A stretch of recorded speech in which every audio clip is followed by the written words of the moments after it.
Punpun en haar ma Nok was altyd baie naby aan mekaar. Hulle het alles met mekaar gedeel, van alledaagse stories tot lewenslesse.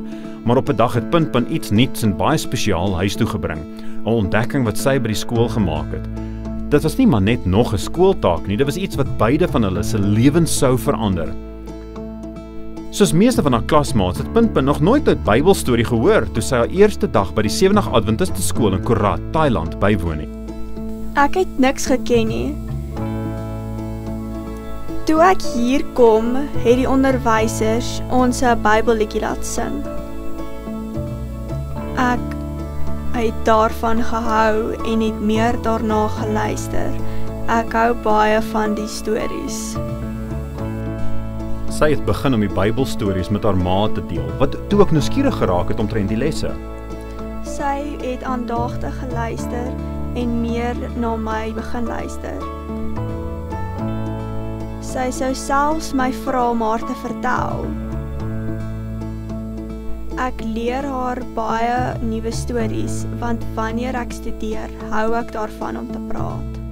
Ek is nie Christen nie, maar toe ek eers hier gekom het ek niks van die Bybel geweet nie. Maar ek het geleer om die Bybel en het begin verstaan.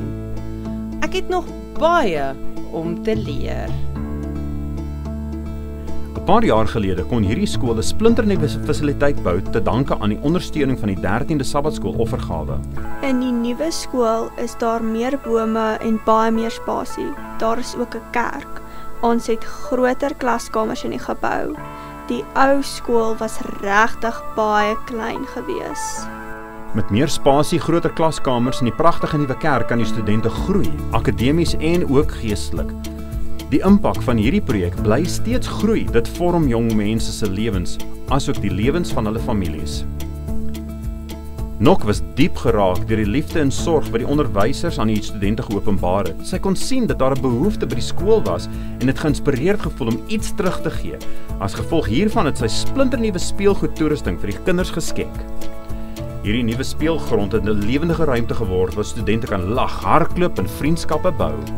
Ek hou baie van die onderwysers hier. Hulle dink positief. Ek vertrou die onderwysers. Ek vertrou hierdie skool. Dankie vir die mildelike bydraes tot die 13de Sabbatskool offergawe en die liefde en ondersteuning van die familie soos Noksin. Hierdie skool bly groei en verander mense se lewens.